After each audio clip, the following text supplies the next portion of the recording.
Here's a little something to get your morning started right. You're the white rap kid from 90210. You're Brian Austin Green, right? Well, I used to be an actor, but now I'm following my true love. Brian Austin Green! Derek Russell, podcasting's Curly Sue. That bag is amazing. You know what? When you're printing cheese, who cares? You like rap music? Yeah, sure do. Who's your favorite rapper? Brian Austin Green. He's cool. He's rapping. Welcome to With Brian Austin Green. Now, here's Brian Austin Green and Derek Russell.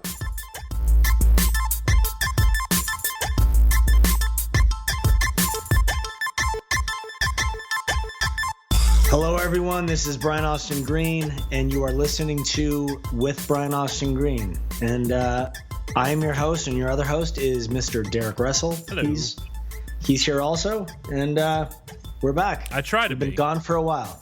Otherwise, it's just you talking to yourself if I don't show up. Well, yeah, I just talk to myself as it is. Do you? So, Do you talk to yourself? Maybe we should just record while I'm walking around talking to myself. Your inner monologue? Yeah. Or I guess your outer monologue. Exactly. I do talk to myself. Do you really? I do. Like out loud or in your head? Out loud. I don't talk out loud to myself. I talk to myself in my head. Well, I think everybody talks to themselves in their own head, don't they? No, I mean I have like full like back and forth conversations and okay. yeah, I do that. I plan out like stuff that might happen. It's sort of like a doomsday prepper without doomsday. I do that. I build bomb shelters in my head. And but see, if I didn't talk to me, nobody else would. it's true. Have you been, man? It's been a while. We were just talking about it. It's been what, 3 weeks since we've done the show? It's been longer than that, buddy. Let's see. Episode 65 was April 25th. It's been a month. Almost. It's been a month. Yeah. We're due. Not that we haven't had a lot going on, and also you have a lot going on because I think everybody. Not that we haven't been busy. Everybody in the still. world knows now that BH90210 is. Yeah, we start shooting on Monday. That's so insane. You've been in Vancouver this week already. I've been in Vancouver. We've been doing pre-production and wardrobe stuff and gallery shoots and all that. And I posted a couple pictures of I posted a picture of the outside of the Peach Pit, which being rebuilt. I gotta say, it's really cool. Like we shot in Los Angeles in Van Nuys for 10 years, and we weren't at a studio, so we had no sense of that. In Vancouver, where we're shooting, like we have an entire studio almost completely to ourselves, and they're building everything. And so you walk by the outside of the Peach Pit, and you go, "Holy shit!" Like for 10 years, we didn't have the outside of a Peach Pit. Yeah. We had that stock shot, of like people walking past. So I'm assuming they built it on some street, and they shot it that day, and then they tore it down. So we never even saw the outside. We literally only shot inside. It still exists. Like it's an actual restaurant. You remember it's that Mongolian barbecue place now. But is the exterior the same? Yeah, down to the tile really? and everything, down to the color scheme in the tile. Oh, okay. It's so Pasadena. They built it, but we never shot there. Right. Ever. Because the inside was obviously all on the studio. All on stage, right. Yeah, on stage. So for us, which we couldn't take pictures of or post, but they recreated the Peach Pit like down to every tiny detail. All the pictures are the same. It's the Peach Pit. It's a little bigger than it was, but it's identical. So to walk in. To be in Vancouver and walk in and go, holy shit, we're back in the Peach Pit it was a bit surreal. So Tuesday, but I assume that's just a fake facade. The Peach Pit's not actually inside. The Peach Pit is not inside the front, the facade that you saw that I posted. So on the stage, not behind it, but kind of pretty close to it, is the inside of the Peach Pit. So wild to think. Yeah, crazy. And looks the exact same. Obviously, is what you guys had. We walked in. We had to do some photos in there, and I was sitting there going, this is like, not only am I sitting with the same people, but I'm back in the fucking Peach Pit. This is crazy. For the first time in Yeah, it was really insane. It's been 19 years. however long. Jeez. No, it's been 19 years since the show ended. So Right. it's the Peach Pit. It's I don't even know. that's, Did we use the Peach Pit in season 10? I don't know. I'm not that far yet. I don't- Spoilers. yeah. Well, and I don't remember, so it doesn't. I'm Spoiler alert: Derek's not done with the show. I'm on season 5. I'll be there in time for August. Are you really? Yeah, You're getting through it. I'll be there. Well, now You'll barely be done by the time this starts airing. I know. I was aiming for Possible. August 31st. Now I got to aim for August 7th August 7th. to know Yeah, where to land. yeah, totally. So yeah, Dude, August 31st is going to be awesome. It's going to be fun. it's shaping up to be. We haven't spoken since. So we have Color Me Bad. They're going to be opening. We haven't recorded. Yeah. So Color Me Bad. Yeah. The last time we recorded, we alluded Color Me Bad is our musical guest, Right. Yeah. which is insane. Yeah, it's Obviously. insane. Our goal just for the 8 people that listen or the 9. It depends. We've been off for so long. I would assume we're back down to 8. Could be. And the 9th person, my mom is like, "This show sucks," which she should say out loud, not in her head voice. I say it to myself. But I think the 31st. I think this event, the podcast, the live thing is going to be fun. Yeah. I think we have it's a total 90s flashback. I mean, we're going to have people from the show. So the idea for people that don't know, because we haven't done this show in so long, is that this year the live podcast it's back at Torrance High School, and so I want to have as many people from the high school years of the show as possible. And then next year, if we do it again, then I want to go to Occidental College, which is where we shot the college, and have cast members and college cast members, and then obviously past that, we'll have a worker from Target because we were out of school, and we'll have people that worked with us in clothing stores and stuff like that. I'll get on new medication before Get on it. before year 3. We were talking when you were in Vancouver. Yeah. And everything that, of course, hair and makeup, stuff you got to get ready for before filming actually starts on Monday, which is just unreal to think about how Crazy. all of you were going to be back in the same place in front of the camera. Yeah, I posted pictures of like sitting on the plane, and that moment of like, holy shit, I'm going to land in Vancouver and this is going to be home for us for the next 2 months. Back up a little, though, to the beginning of May.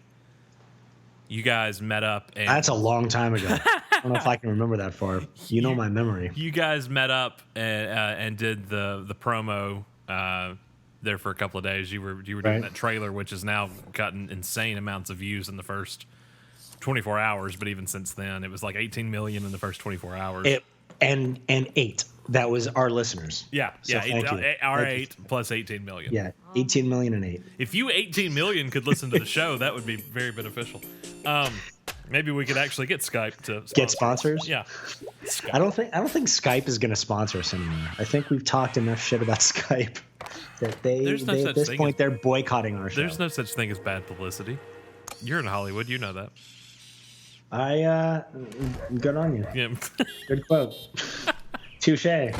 You're right. But you guys also did the little promo of being quote unquote and table read for the first time. But is that, and I can't remember who all you told me was it Luke's memorial at Gabrielle's house, but is that the first time the 7 of you proper have been in a room together?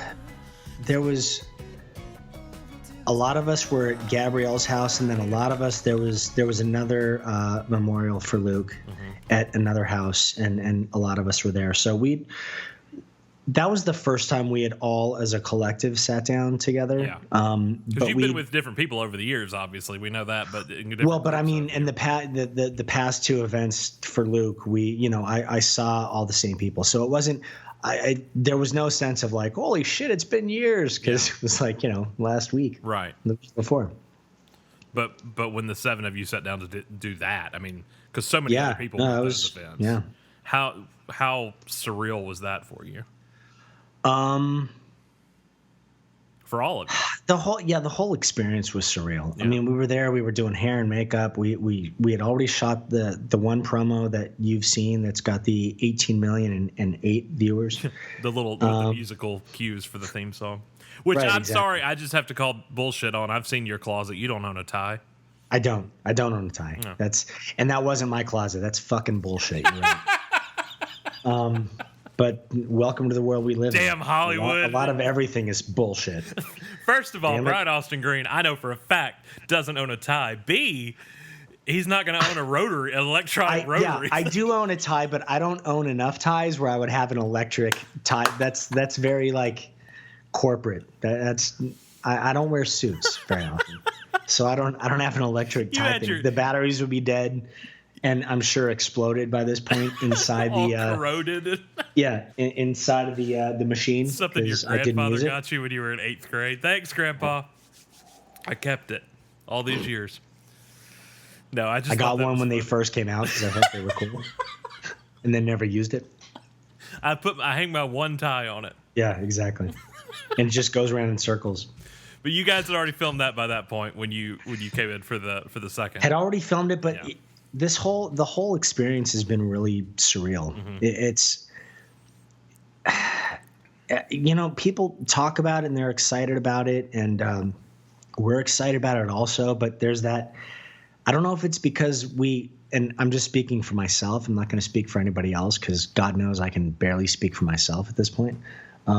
But it was like everyone has made such a big deal out of us doing this reboot. And to me, like I said, we were in Van Nuys. They were manufacturing porn next door. Across the street, they were building workout equipment. Like we had no concept at work of how big it was.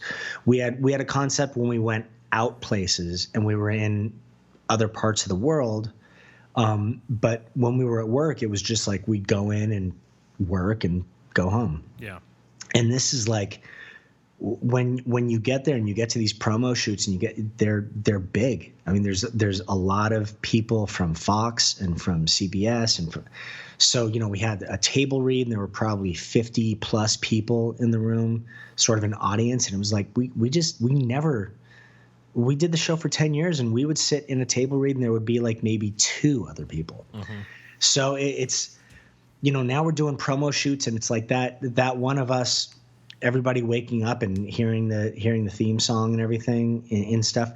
There were 50 Fox people just watching. They had monitors everywhere and it was a huge production. It's like we didn't do this the first time.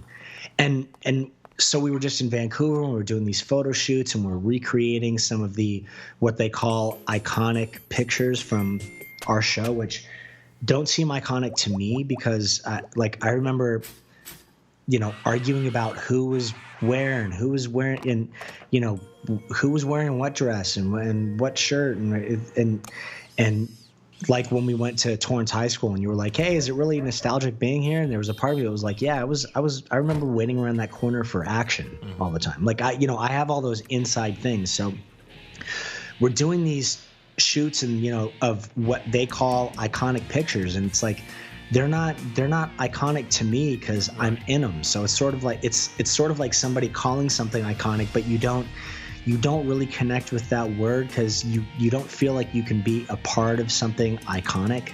So the whole experience has just been really surreal so far. It's been really it's been really strange to be a part of. And the cameras haven't even started rolling yet, so I can only imagine come Monday how much more it's going to smack you in the face. Well, I think though come Monday we're going to be on set and I'm going to be doing what I've been doing. I'm going to be just acting in scenes. So, I've been doing that. So that's fine. But it's weird doing photo shoots and looking down the row and seeing, 6 other people that I spent so long with. Mm-hmm. And I remember doing these shoots when I was a kid and And here I am, 45, with the same people, in the Peach Pit. Or it's very odd. It's not natural at all. It's very fucking weird. But there's people. I mean, obviously, next week there's people you will have not been on camera with in 19 plus years. 19 years, yeah. Yeah. Yeah. Totally. And then there's another. So there's the everybody waking up and hearing the music, going about their day thing, which was cute. Right. There's Thank you.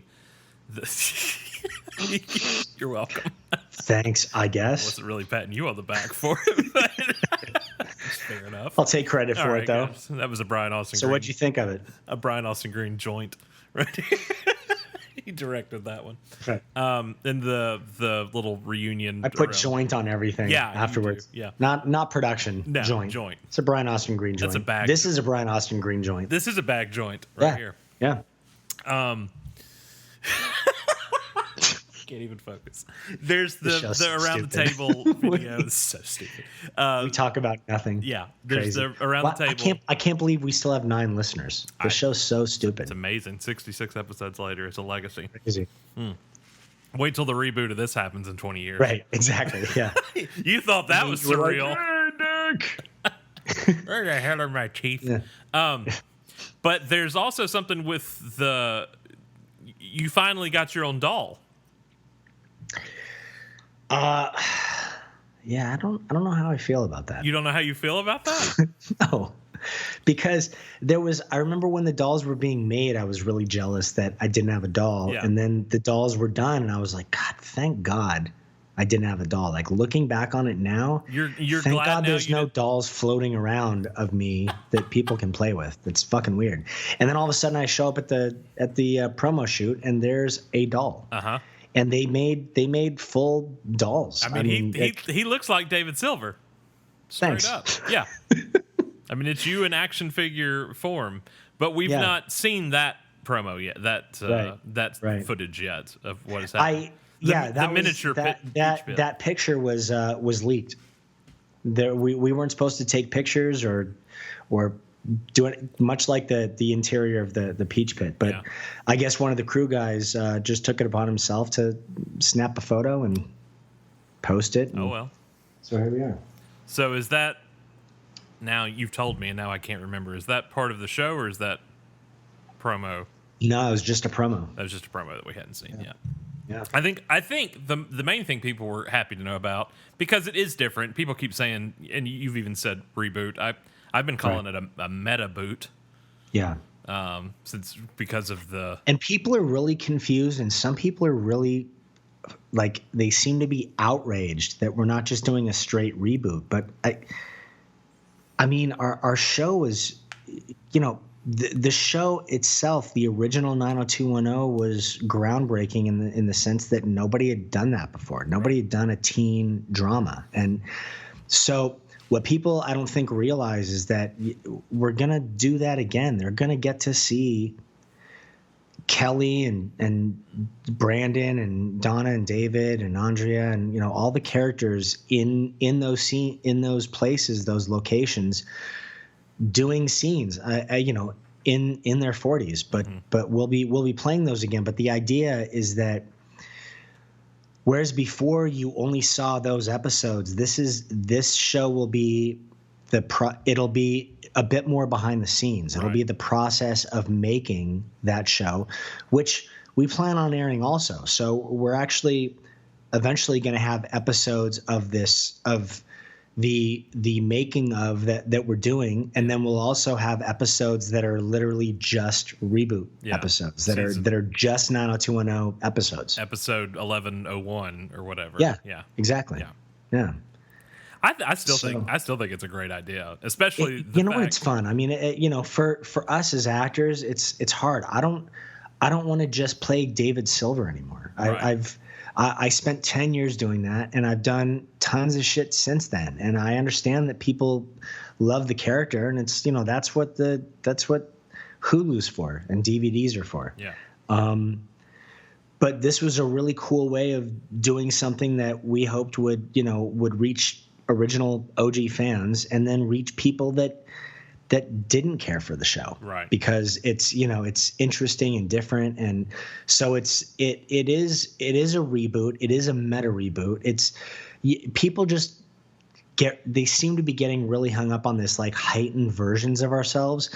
But, Larry David on Curb Your Enthusiasm is a heightened version of himself. Yeah. That's not actually his wife right. or his house or his office or, he's not dealing with those situations on a fucking, on a bus driving here. That he's there. So it's him playing himself, Larry David, the writer and creator of Seinfeld. And he talks about it all the time, but it's then fictionalized like his life, like some of his experiences, and some of those things are real and some of them aren't, and you don't question it. The idea is that it's just entertaining, and right. I hope that this show is entertaining the same way, and if it's not, then it's not. And you have 10 years of another show that is more entertaining and closer to your palate of what you like, and so watch that. And I don't think anybody has really said this yet. I've not seen it in any of the trades or anything. If you want to say here that it's 6 episodes, but it's not a half hour. No, it's an hour show. Yeah, it's a full 42 minute. Yeah, and it's not a slapstick comedy. We're not all of a sudden like tripping over couches and doing shit like that. It's a dramatic comedy. So we have these situations that some of us have been through and some of us have not, that are just written, but it's much darker. It's much more like what I liked about The Cable Guy that way. It's they're really dramatic situations that are funny as an observer to see, but not because they're funny. Right. Because they're horribly fucking awkward. Because you're sitting there watching through it. Yeah, and you're watching and you're going, member. Oh man, that's terrible, but it's fucking hysterical. It's like, right. It's like the car wreck that everybody, stops to see. Also has happened since the last time we recorded. Shannon has now joined the cast. Shannon has joined the cast, so we are full of the originals aside from Luke. Yeah, obviously. Who he was already doing Riverdale at the time anyway, so we knew sort of in meetings, which he was a part of. Like he would either be on speakerphone because we were all close and we cared about his input and his ideas, but we knew going into it that he wouldn't be able to do it. Right. But my hope was that if the show did well enough, that he would maybe come and do an episode or two, sort of reprise his role. That's obviously not a possibility now. And we talked about that in the episode when we were together, physically together, several back. But what, if you don't mind me asking, what kind of was his take on the new approach with the show in those discussions where he was on the phone? He liked the idea. Mm-hmm. Luke was very connected to the people of the show. So it was very much about like, well, how do you feel about it? And, what do you like and don't? He was really good at sort of talking you through all of it. So by the time you got off the phone with him, you had a much clearer vision of what you were okay with and what you weren't. But people, including Luke, seem to be excited, and intrigued by the idea of this. I mean, the press that we've done at the upfronts and everywhere, people seem excited. It's a cool idea if it works. If we do this making of a reboot thing and it works, good on us. If it sucks, bad on us. It's when you're doing creative stuff, it's the same thing in music. It's the same thing in films. You swing for the fences, and if you get there, awesome. And if you don't, then you don't this time, and you try to swing for the fences the next time. And you try and do creatively the stuff that makes you feel the best and that you're happy with. And sometimes it works, and sometimes it doesn't. Yeah. And you never know until it's done. So, showing up on set on Monday when we start shooting, it could be really fun. It could be really scary. It could be there could be issues. It could be smooth sailing. I have no fucking idea. So we're just jumping in, and you know, we have 6 of these things to do. And so my job as an actor ultimately is just to do the best work that I can. And, you know, however it turns out is well beyond me. But the good thing is you're all in it together. Because yeah, it's we're all in it together. We're all executive producers. Mm-hmm. So we all have say-so and sort of character ideas and story ideas and casting ideas and wardrobe ideas, which is good. So we're not just puppets at this point, which we were a bit more of the first time around. So we have a little more control. You were employees. We were employees, right? Yeah. And we didn't want to be this time because it was like, listen, if we're playing versions of ourselves, then the stakes are much higher as far as doing that. If my name is literally going on it, if my character name is Brian, then there's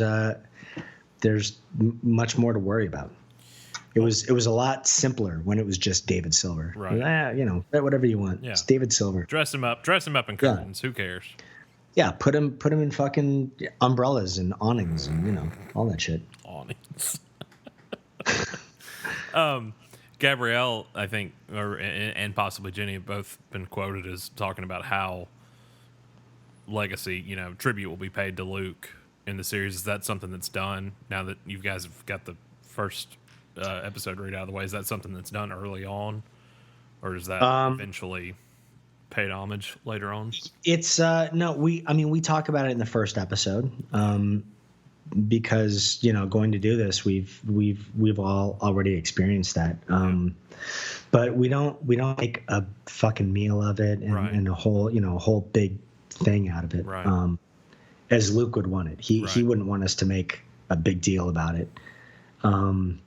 So I think we do it. I think we do it in a very, very nice way, a very simple but touching way, and then we move on. I mean, at the end of the day, we have to make a show. Yeah.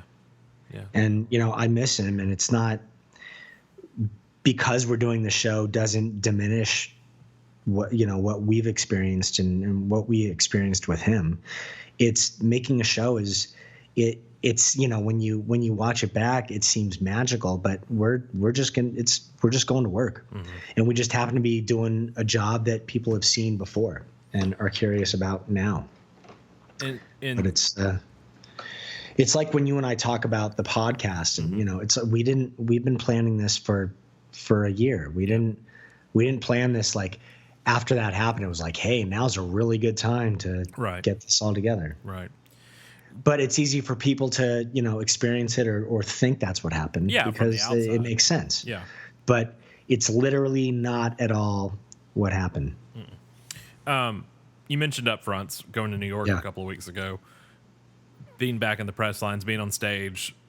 I'm sure you get asked the same questions over and over again as you're going through the line, all related to the reboot and things go normal. But the 7 of you getting to be up there and doing press junkets and stuff again. Yeah.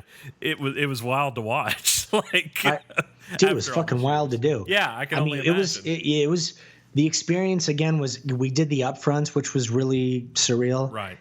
I remember we were doing press stuff and Ian was dressed for the upfronts, and I was like, dude, I have the same color jacket and pants. Yeah. And the only difference is that you're wearing a white shirt and I'm wearing a matching shirt to the jacket, but it's literally everything's the same color. And showed up at the upfronts and was like, yep. Fucking same clothes. And so did you two call each other this morning? No. Yeah. And and Ian was a little more upset about it than I was. I was like, whatever. People wear. I mean, shit. If we had both worn black suits, nobody would be talking about it. Yeah. But but everybody else, every other guy there was wearing a black suit. It's a signature color. Look good on you. Thanks. What do you call that? Crimson? Thanks. Maroon? I guess. Know what you call that? Plum? Burgundy? I don't know. It was a burgundy jacket. Burgundy. Yeah. Good on you. Like blood, like wine colored. Like blood? What? Yeah. It was like a blood color or like a wine color. It was between the two. It was a dark. Quick. It was more of a burgundy. Okay. You were like blood. Well, you're the one that got excited by blood, but blood there's I did. A color I got a little freaked out. I got a little worried about you there. Yeah, and you're like, wait a second, were you bleeding? It's like, no, I'm fucking telling you about colors. Somebody came up and asked me a question in the press line, and I murdered him, and he's all over the suit now. Right. That's all. That's the color of my jacket. Dan from Channel 5's blood. It's the color of my jacket. Yeah. I wear the my enemy. Yeah, this whole the whole thing is a crazy fucking experience. Is this the? And then doing press, everyone's like, "How do you feel?" It's like I feel everything right now. Yeah. I feel fucking nervous. I feel like this feels just very surreal. Like to look down and know I'm doing press for a show that I stopped doing 19 years ago. Yeah. That I just never ever thought I'd be on the set of again. I literally there was no part of me at all that thought we'll be back, right? Or I'll be back. We'll do there was it was never even a possibility. So the fact that I'm doing this is it's crazy. Is there an excitement level though? I mean, you talk about like myriad of emotions, but is there also have you been as excited for this as you have other projects recently? I'm way more nervous for this than I am excited. And I'm not, it's not, maybe nervous isn't the right word. Maybe it's just the anticipation that I feel, of like how getting this first day out of the way is going to be really important for me. Because I've been on other sets and I've worked with other actors, but I haven't worked with these. And I haven't done this kind of show with these actors. So I don't know, is what I do going to match with what I have no idea until I'm there and shooting it. And I can walk home and go, it was a good first day. Yeah. Or I walk home and go, that first day sucked. This show's going to be shit, which is a possibility. Let's hope not. Dude, I hear you. Let's hope not. Does it mean any more to you now when you see stuff like that trailer having 18 million and 8 views in 24 hours? Like, you always say what we did was groundbreaking because there wasn't internet, there wasn't, cell phones. People weren't, there was no look into Beverly Hills or stuff like that. Yeah, so I don't, was that views of the trailer and all, I still don't, my manager gives me a hard time because she's like, you need to, my manager, my publicist are like, you need to get your Instagram numbers up. You have to start posting more stuff. And it's like, I just don't, I'm not a fucking social media person. Like I barely take pictures. I'm not going to post stuff of myself or my especially with like my wife and kids. Right. I'm just not that guy. Right. So it's but it's different. Does it hit a little bit more now that I mean, no, because I don't know what to compare it to. I know. I keep saying to everybody, I'm like, there's 18 million, but what was number 2? Like, what is normal? I'm not even specifically talking about the numbers of the trailer. I'm just saying, and we heard stories in Atlanta last year. I mean, I know people walk up to you and talk about the show all the time. You're going to hear a ton of stories in Torrance this year of how much this show meant to people. Yeah. And, we joke about, how I it's wonder. aged I wonder and stuff though like if that. it meant. I was talking about this yesterday. We were doing EPK stuff in Vancouver on set, and I was saying, did it mean so much to people because of the nostalgia factor of like, oh, I grew up with them, and it reminds me of like my high school years and my college years and my younger life, and our audience is that age, or is it nostalgic because like there was genuine love of and connection to those. I don't know. I think it's the latter because when I talk to people about it now and like all these ticket sales we've been doing for the live show and people are telling stories and emails and via stuff like that and they're all and it's not, oh my God, I grew up watching it. It's you have no idea, like every whatever night it came on, like we were having watch parties where people were coming over, like it was. You talk about it being the number one show, but it was more than that. It has become a legacy. And I think that's why you see 18 million views for the 7 of you reunited, even in a campy little ad. Well, I wonder too if it's just like a curiosity factor, like, God, it's been so long. Like, how have these people aged? Like, how, do they still seem like the characters? Do they still have? So there's that bit of like, they want to see it at least once to see if, because they have a bunch of questions. And it's been a while since you've seen all of us together. Maybe, but I'm continually, not surprised is not the right word. I'm continually impressed as more and more press comes out about the new show, as we continue to do the podcast, as we are leading up to Torrance. I've seen just what a cultural impact this series made on individuals. You know what's funny about it is that, sometimes in things we're mentioned, but we're not talked about that way. Right. So I wonder if that's on purpose. Like it was sort of like Friends and those shows are brought up much more than our show. Yeah.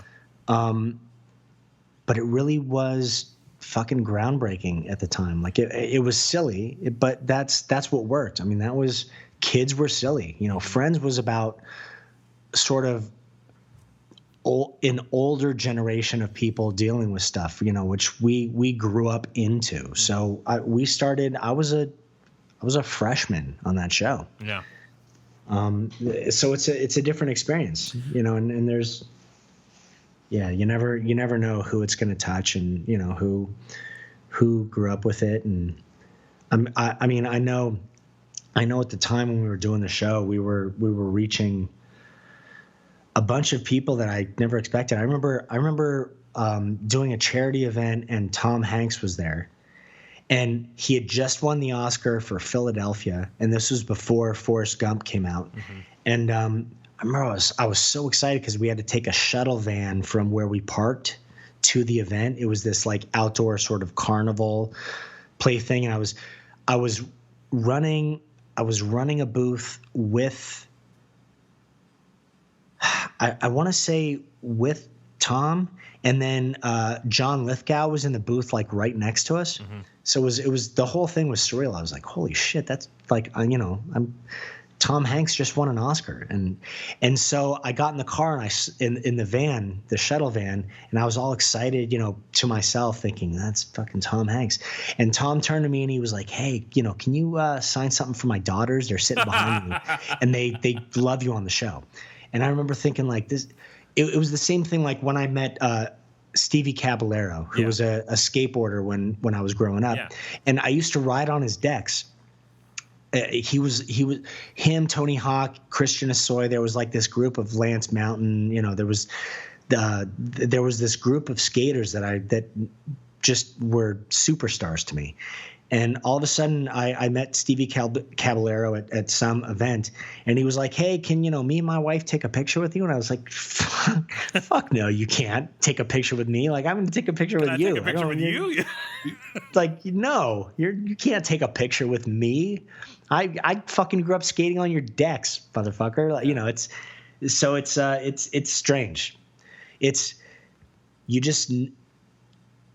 I feel like I was A, so young, mm-hmm. but B, I just feel so removed from how popular the show was. Yeah. Because we were in Van Nuys literally just shooting. We were just shooting a show.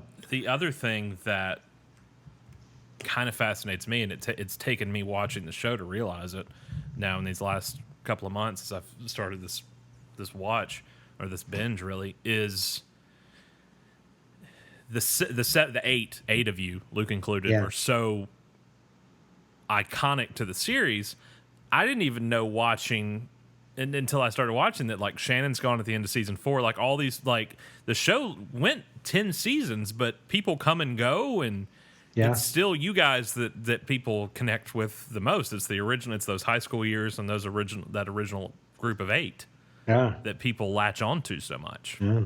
And those were the stories that that created what the show was. The rest of it was just like we just knew, the writers knew we had to write episodes and create characters, and people were leaving. And so, okay, well, bring in somebody new for David or somebody new for Kelly, or, so we cycled through, and we had tons of people. I mean, I'm sure for you watching back, you're like, holy, Jaimin Hansu's in the fucking pilot. Yeah. As the doorman. Yeah, we were talking about that a couple weeks ago, how crazy that was. And you'll see Matthew Perry was in one, and I see pictures every once in a while, and it's like Adam Levine was in a band, and they performed in the After Dark, which I don't even fucking remember. Like, I remember Christina Aguilera performed Genie in a Bottle, and it was literally her first song. Yeah. And there was another band, and I was like, God, I don't know about this Christina girl, and so we ended up getting her, and she did it, and it's amazing how many people have gone on from that show to have much bigger careers than we.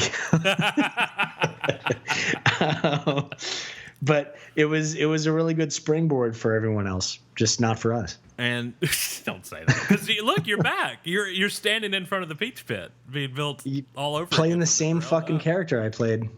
Well, look, if people loved it, if there's something to be, and you're not playing the same character, you're playing a version. No, I'm playing. You're playing yourself. I'm playing David Silver. That's the same character. You're playing Brian. The only difference is playing the heightened version of myself. You're playing Brian Breen, playing David Silver. Ish.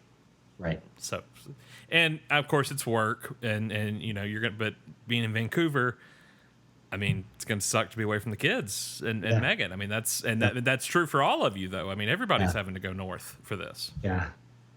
It's going to be interesting to deal with. Yeah.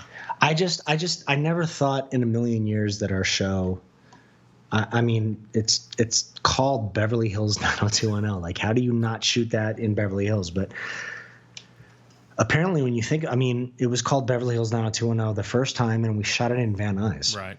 So it's not, it's Torrance, you shoot Van your Nuys. Exterior stuff where in Beverly Hills, so people see it, and then you build your sets wherever, and wherever they put the inside of the Peach Pit and the inside of stuff, it doesn't affect the show at all. The reason that they chose to do it is because there are tax breaks shooting there, and we can shoot a lot more and get a lot more for the fans shooting there than we could here. Same reason people go to Georgia, although don't go to Georgia and shoot right now, anybody, because screw Georgia. There you go. Yeah. It's very political. Yep. No, I didn't go there. I just said screw Georgia. That was all I said. Well, no, it was a bit. I mean, we all know why you said screw Georgia. Do we? Maybe I just don't like peaches. I don't think that's the case. Okay, fair enough.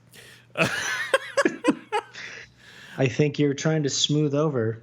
You're backpedaling a bit. Brian talked at the beginning of the show about Torrance, and we want to remind you about that, of course, coming up on August 31st. Tickets still available at withbagpod.com/live for just the general admission tickets are left though, right? Because we're all sold out on the VIP. Yeah, which is sad. I mean, for people that missed them, I'm sorry. Yeah, but we put them on the website. Everybody knew, and we sold them, and we only had a certain amount of them. Yeah, finite resources. Yeah, we can't be there all night. Yeah, at some point we have to cut it off and go, I'm sorry. It's a school district. They're going to kick us out at some point. But and we've talked obviously on the show about walking around Torrance and High again, and just how neat that is. But for specific cast members to be back, obviously we now have announced that Tori will be there. Color Me Bad performing. It's very and from watching the show, while watching the Color Me Bad episode of the show, I was finalizing the deal. I was signing the contracts with Color Me Bad to come perform. See, full circle. It was full circle. It was like I was literally texting back and forth with their manager while I'm watching the Things to Do on a Rainy Day episode. That's hysterical. So it's going to be fun, and I know other people are like, well, who else is going to be there? I don't want to say, because I want it to be a surprise. Yeah. I want I want people to genuinely be surprised sitting in the crowd if somebody comes out that they weren't expecting. Yeah. And if you were hoping and that person walks out, then then good on you. And good I job will guessing. Definitely say people will be walking out from behind that curtain that you were not expecting. Yeah, totally. Yeah. So totally looking forward to that. withbagpod.com/live to get your tickets. General admission. August 31st event at Torrance High School, the original West Beverly High. The original West Beverly High, Torrance High School, crazy in the auditorium. In the auditorium. Yeah. On stage. Yeah. I said to Jay, I was telling Jay, I was like, I think my podcast partner Derek was saying that there was an episode of you in the gymnasium or in the lobby. auditorium. Yeah. He was like, I don't remember being in there. I was like, no, you were in there. Yeah. Derek said it looked exactly the same. I watched it. Okay. I synced it. I'm telling it's not just me. We did so many episodes of that show, and we read so many scripts that it all just sort of runs together at this point. I mean, he probably spent half a day doing that one scene, and then that was it. And so, yeah, totally. And that was like in season 3. So God knows, dispatched from memory after that. Yeah, right. Moved out to make room for other things. I mean, hell, spouses have been married, children have been born. There have been countless things to happen in the last 19 years for you guys. Our last episode before the filming begins, but podcast will continue as you were in Vancouver. Yeah, I'm gonna bring my laptop and a microphone, and it much like this one, it may be delayed a little bit just because, but my work schedule is going to be kind of insane, and Derek and I have to make sense of when we can talk and when we can do this, and we might be doing this on weekends, and who knows? We'll figure it out when we're out there. But we are not going anywhere. We're not going to stop doing the podcast because of the show. It may be a bit delayed, as was this, but it will come. Good deal. It will be there. Withbagpod.com, at withbagpod on the social media. Brian's on Instagram, @you_that_guy. What happened to Unt? Your publicist got in touch with me and said we needed to bump up your numbers. So I figured I'd give the real underscores out. Say it the real way. Bump it up by another 8. Yeah, and nobody cared about mine. So at WD Russell. And we'd love for you to head over on Apple Podcast and iTunes and leave us a rating and review. We'd really appreciate that. Get your tickets to Torrance High School event on August 31st at withbagpod.com as well. Brian's going to play us out to... Oh, geez, good question. What am I going to play us out to? You're So Precious to Me. Yeah, totally. Can't wait. It's going to be so good. I'm going to put that in my last will and testament that you have to perform that at my funeral.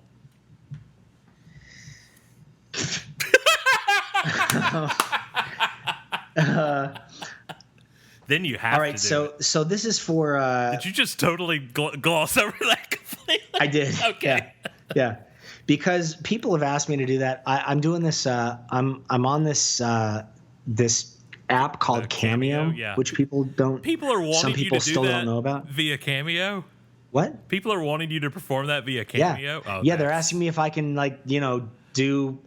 And I don't even remember that song. I remember how it sounded, how it went. It doesn't.